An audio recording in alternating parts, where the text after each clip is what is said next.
so I may get a lot of disagreement with this video, and that is fine.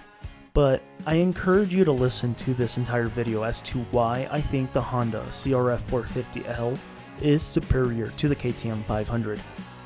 Why, you may ask? Well, perhaps a small percentage of people are in the same boat as I am. And why am I making this video? So here's the thing. A few weeks ago, I made a video on why I am giving up the 701 Enduro for the CRF450L. And I got blasted with comments that I should go with the KTM 500. And perhaps they are right. In a logical sense, the KTM 500 is a much superior bike on hard enduro trails and single track, especially anything that is tight. Now, I've ridden both bikes and both are great machines. I've ridden the KTM 500 on tight single track, and without a doubt the KTM 500 shines on our Colorado elevation and single track.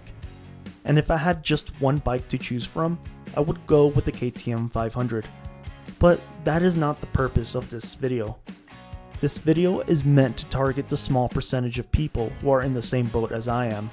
And while 90% of people will disagree that the Honda CRF450L is superior to the KTM 500, the 10% will understand why I see it that way. I understand there is no perfect bike. I understand there is no unicorn bike. And I also understand dirt bikes and dual sport models are relative to the person's needs. And this is where I tell my story on why I think the Honda CRF450L is the superior machine for the 10% out there. So let's make this thing clear. I am only in it for exploring and maybe some slight hard enduro here and there, but I am no Graham Jarvis or Billy Bolt, nor do I really have an interest to be. CRF450L versus a KTM 500. I know I'm gonna get a lot of crap for this, but realistically, I think the Honda 450L might be less problemsome than the KTM 500. They're both very reliable bikes. I've done a lot of research, and the KTM 500 EXCF, there's a lot of them that reach 20 to 30,000 miles, but that was about their end life. Now the CRF 450, wow. I've seen a few posts already where people are reaching 20, 30,000 miles and it's still ticking. They're not even getting their top end done. While the KTM 500 EXCF, they had to get their top end done. Realistically, 30,000 miles, that is a lot of mileage for an off-road only machine. And this is why I think the CRF 450L is superior. It can do both pretty comfortable. Now I brought the DRZ 400 right over here just to demonstrate the kind of trails I do. And realistically, many of us are not like Graham Jarvis. We're not gonna be hopping 3-foot boulders. We're just gonna be doing trails like this. Nothing special about it. Do you really need a KTM 500 for that?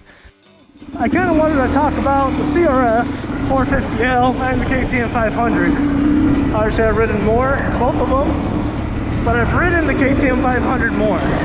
So I'm more familiar with the KTM 500 than I am with the CRF 450. With the KTM 500, for me, it's comfort.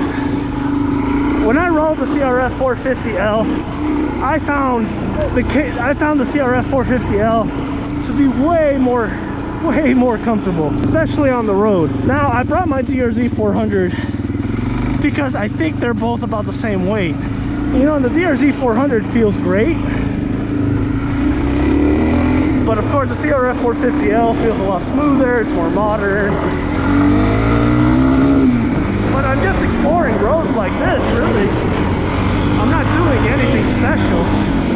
And most of the times I'm not even on single track with, you know, by myself. Like today I'm solo exploring and I'm completely fine just doing normal roads like this. So like in all honesty, this is why I think I want the CRF 450L. But let's say I do venture off into single track, you know, so I'm out in, so here's some little easy single track that I found, you know, and in all honesty, I don't need a KTM 500 to do stuff like this, when my primary focus is just to explore what the trail has to offer, right? Now this is where I get pretty bold about what I'm gonna say. A lot of people, for some reason, think the CRF450L is too heavy, too this, too that, because they do tight single track or they do very hard single track. Well, realistically, the CRF450L can do basic single track just fine. I took the KLX250 and even the DRZ400, which is probably a little bit heavier than the CRF450L, just to demonstrate that my kind of single track, which is basic, normal, exploring single track, is perfectly fine. So I never really stated why the CRF450L is superior to the KTM 500 EXCF. You see, the average person owns more than one bike, and more times than not, we own multiple bikes to fulfill different needs. And I believe the CRF450L was built to fill in this void. Many of us already have a 2-stroke or a KTM 350 EXCF for the tighter single track or the hard enduro trails. So many of us just want something in the middle ground of a 2-stroke and a 701 enduro or KTM 690.